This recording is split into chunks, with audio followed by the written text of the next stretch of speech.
কাসেম সিদ্দিকী তৃণমূলের বিরুদ্ধে বহুত কথা বলেছিল এবং ওই কাসেম সিদ্দিকী ফুরফুরা শরীফে 21 দিন মঞ্চ বেঁধে অবস্থান করেছিল এবং 42 জন পীরজাদার নামে কেস করেছিল তোয়া সিদ্দিকীর নির্দেশে জাঙ্গিপাড়া থানার পুলিশ। এখন যেই ওখানে কাসেম সিদ্দিকী মমতার কাছাকাছি চলে এলো, তোয়া সিদ্দিকী সেই ইফতারে মজলিস থেকে বেরিয়ে চলে গেল। অর্থাৎ উনি ভেবেছিলেন যে ওই ফুরফুরার বিরুদ্ধে একটাই সাদা বাঘ থাকবে, এখন অনেক সাদা বাঘ উঠে পড়েছে, তাই উনি এখন ভীমরুতি। আসল মাল ও হচ্ছে মাল, আসল মাল তো ও ধর্ম ব্যবসা করে খাওয়া লোক।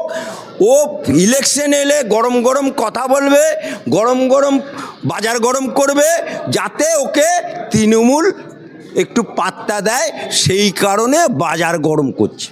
মুখ্যমন্ত্রী তো লন্ডন সফরে গেছেন, কিন্তু শহর জুড়ে তার পোস্টার কিন্তু দেখা যাচ্ছে, রামকৃষ্ণর সাথে তার পোস্টার দেখা যাচ্ছে এবং নির্মল মাঝি তাকে মা সারদা বলছে। দেখুন, এই মমতাকে নিয়ে মমতার অনুগামীরা, মমতার পাঁচাটা গোলামরা, যারা তৃণমূল বলতে অজ্ঞান, যারা তৃণমূলের পা চেটে লক্ষ লক্ষ টাকার মালিক হয়েছে, সেই তারা যখন লোকসভা ভোট হয় তখন ওরা ওই কালীঘাটে বিশাল বিশাল হোর্ডিং টাঙিয়ে দিল, কি না দিদিকে এবার মুখ্যমন্ত্রীর জায়গায় প্রধানমন্ত্রী দেখতে চাই, দিদি প্রধানমন্ত্রী দেখতে চাই, প্রধানমন্ত্রী দেখতে চাই। তা দিদি তো লোকসভায় ক্যান্ডিডেটই না। হ্যাঁ, আবার উনি কি বলেছিল, জোট করেছিল বিজেপিকে হারানোর জন্য, ইন্ডি জোট। সেই ইন্ডি জোট কোথায় গেল? ইন্ডি জোট তো পিন্ডি হয়ে গেল। আর সেই পোস্টার, দিদিরই পোস্টার, যে দিদিকে প্রধানমন্ত্রী দেখতে চাই, সে পোস্টারও পড়েছিল, সে পোস্টার উঠে গেল।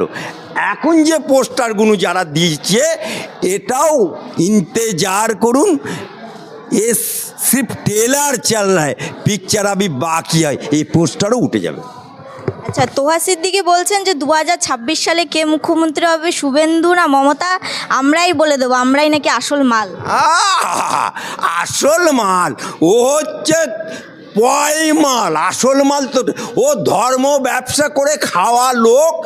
ও ইলেকশন এলে গরম গরম কথা বলবে, গরম গরম বাজার গরম করবে, যাতে ওকে তৃণমূল একটু পাত্তা দেয়, সেই কারণে বাজার গরম করছে।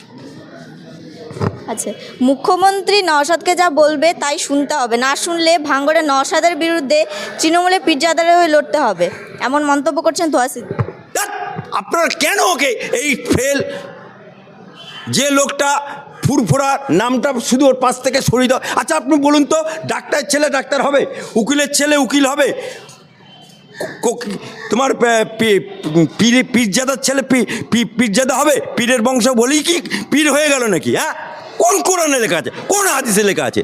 শুধু ফুরফুরা নামটা বাদ দিয়ে দিন, বাঙালি বাড়িতে ওর বাসন মেজে খাবার যোগ্যতা নেই, অথচ সেই লোকটা তৃণমূলের সরকারের ডায়ে পুলিশ, বাঁয়ে পুলিশ, পেছনে পুলিশ, তা সেই তৃণমূল পা চাটছে। আবার দেখুন, ও তৃণমূলের ওখানকার জাঙ্গিপাড়ার এমএলএ সেনাশিস পরিবহন মন্ত্রী, তার বিরুদ্ধে চারণ করছে। অর্থাৎ এই লোকটা ধান্দাবাজি করে ধর্মের নামে এবং বকলমে, ইলেকশনে না দাঁড়িয়ে ও ধান্দাবাজি করে। এই ধান্দাবাজি লোকের কথা যত না বলা যায়, ততই বাংলার মঙ্গল। ফুরফুরা শরীফে মুখ্যমন্ত্রী যখন গিয়েছিলেন, তার পেছনে কিন্তু কাসেম সিদ্দিকীকে ঘুরঘুর করতে দেখা যায়। তো এই কাসেম সিদ্দিকী কি পীরজাদা হবে নওশাদ সিদ্দিকীর বিরুদ্ধে? দেখুন, এই কাসেম সিদ্দিকী তৃণমূলের বিরুদ্ধে বহুত কথা বলেছিল এবং ওই কাসেম সিদ্দিকী ফুরফুরা শরীফে 21 দিন মঞ্চ বেঁধে অবস্থান করেছিল এবং 42 জন পীরজাদার নামে কেস করেছিল তোয়া সিদ্দিকীর নির্দেশে জাঙ্গিপাড়া থানার পুলিশ। এখন যেই ওখানে কাসেম সিদ্দিকী মমতার কাছাকাছি চলে এলো, তোয়া সিদ্দিকী সেই ইফতারে মজলিস থেকে বেরিয়ে চলে গেল। অর্থাৎ উনি ভেবেছিলেন যে ওই ফুরফুরার বিরুদ্ধে তে একটাই সাদা বাঘ থাকবে। এখন অনেক সাদা বাঘ উঠে পড়েছে, তাই উনি এখন ভীমরুতি ধরেছে।